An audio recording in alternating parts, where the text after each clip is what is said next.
A man that went from a sports hero to a war hero. We're talking about the great life of Pat Tillman. Pat Tillman was a 5'11", 200-pound linebacker, and he attended the College of Arizona State. While attending the College of Arizona State, he was actually an undersized D1 linebacker, with most linebackers being around the average height of 6'3 to 6'4 and weighing in at about 220 to 250 pounds. But what Pat Tillman lacked in size, he made up with knowledge of the game and a nose for the football. Pat Tillman flew around on the field constantly, making many tackles, and actually led his Arizona State team to an undefeated season his junior year. After graduating with a marketing degree, he entered into the NFL draft in 1998. And in the 1998 draft, he was picked 226th pick to the Arizona Cardinals. With Tillman being an undersized middle linebacker, his rookie season for the Arizona Cardinals, he actually swapped positions and played safety. And in his rookie season, he actually started 10 of the 16 games after he'd moved from linebacker to safety. In the year of 2000, he was actually selected to the NFL All-Pro team.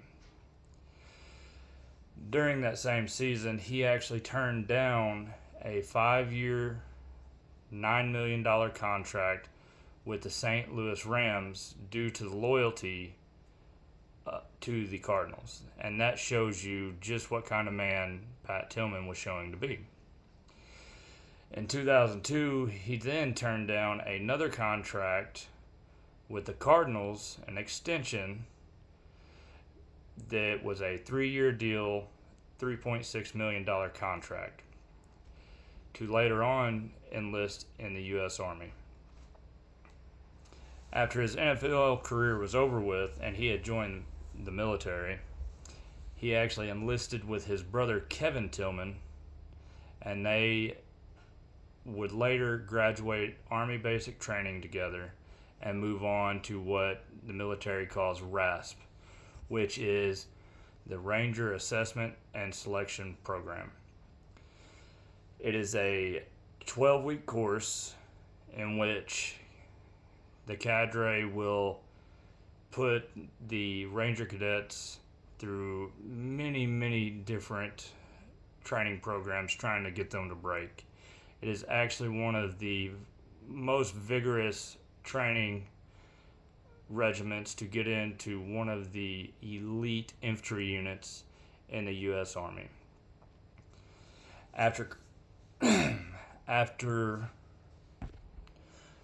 later completing the RAS program for the U.S. Army, Pat Tillman and his brother Kevin would later be assigned to the 2nd Ranger Battalion, which is one of the most elite U.S. Army fighting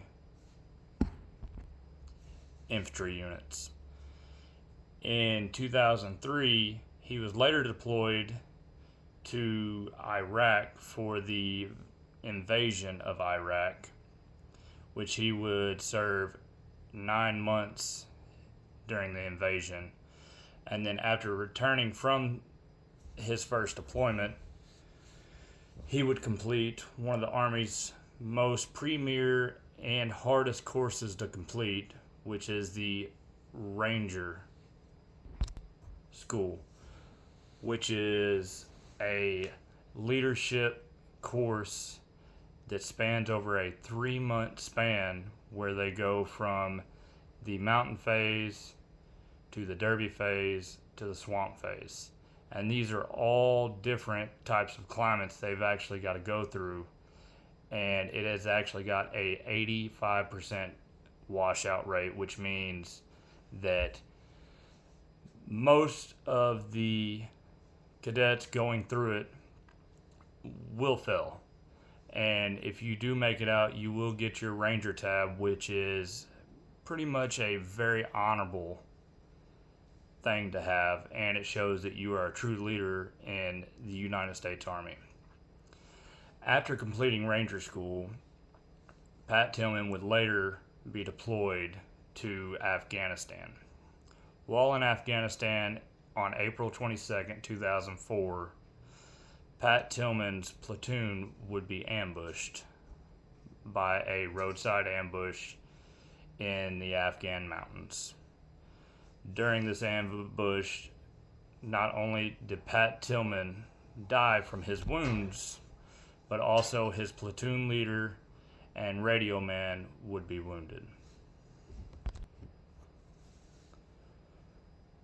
With that being said, the U.S. government said that he was killed in action by enemy fire.